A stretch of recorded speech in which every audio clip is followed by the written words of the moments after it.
What is poppin', y'all? Welcome back to another YouTube video, and today we're taking a look at The Amazing Spider-Man.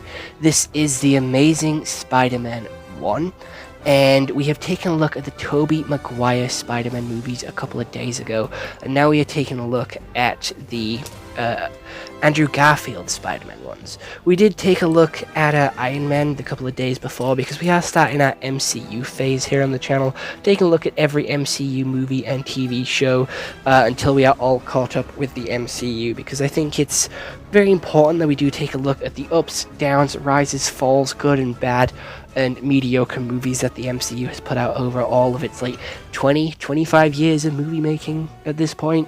Given that they are going back and adding in like the X-Men movies as well. So here it is, The Amazing Spider-Man. So The Amazing Spider-Man came out in 2012, is an action sci-fi which is 2 hours and 16 minutes, has a 6.9 out of 10 on IMDb, a 71% on Rotten Tomatoes, and a 4.6 out of 5 on Amazon. Peter Parker, an outcast high school student, gets bitten by a radioactive spider and attends superpowers. Whilst unraveling his parents' disappearance, he must fight against the Lizard. So in this movie, we have one villain that he has to go up against, and it is the Lizard. And the movie starts off with Peter Parker skateboarding around school, being an absolute fucking G. He skateboards around and he does wear glasses. He has that glasses trope where you look better and realize you're more handsome without the glasses.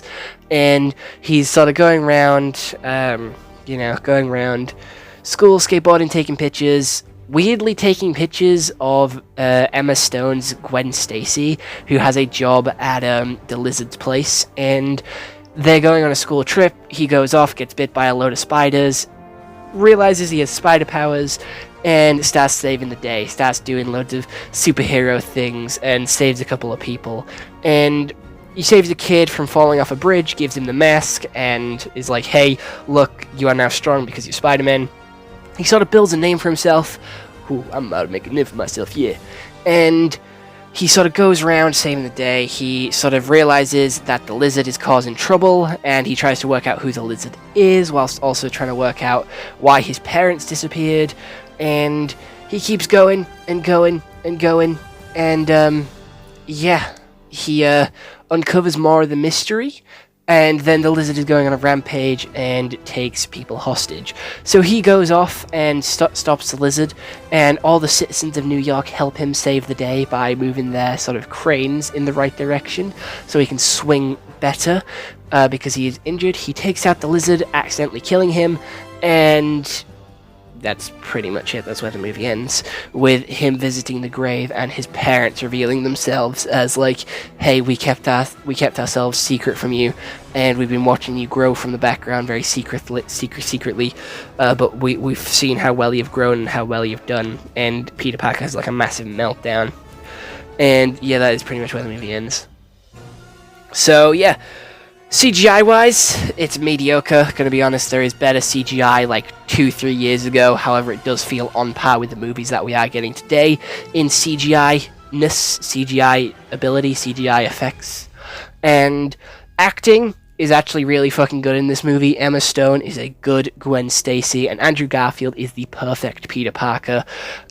And he isn't the perfect Peter Parker, I'll give him that. He's a little old, and he's a little too cocky for the Peter Parker role, but I do feel like he is the best Spider-Man. He's the best with the quips, he's the best in terms of powers and sort of emotions, and I do like him. I think he is the best Spider-Man. I think he does Spider-Man solid, and I love that guy. I love him being Spider-Man. I think he's so fun and exciting, sort of swinging through the city, saving the day and doing all this, that, and the other. I think he is a genuinely good Spider-Man. His suit is also so fucking clean. I love the gold eyes. I think the gold eyes are like a really good touch. They get rid of the gold eyes in the second movie, but I think they were really nicely done in this one. He gave him a little bit more personality, a little bit more individuality, and his suit just went fucking hard. And I'm gonna be honest, I don't know how he made his web shooters, but they also looked sick. His web shooters were pretty fucking clean, not gonna lie. I don't know how he afforded to make them, or how he made them in general. Being a poor kid, but it had a little bit of a detective vibe to it, this movie, which I quite liked. A little bit of mystery that he was slowly uncovering throughout the movie, and a little bit of sort of love romance relationship with Gwen Stacy.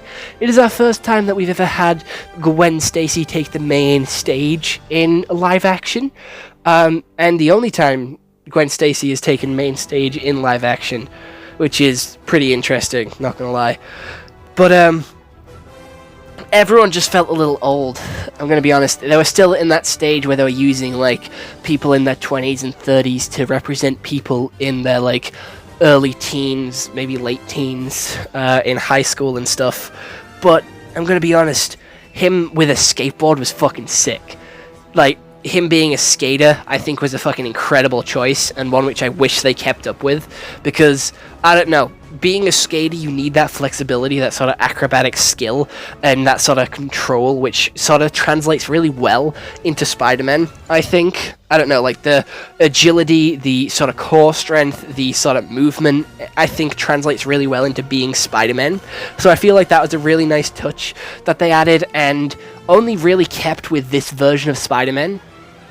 I don't know, they didn't do it with any other version of Spider-Man. It's only this Spider-Man that they sort of had as a skater, which, again, I think is a really disappointing thing and could have been better.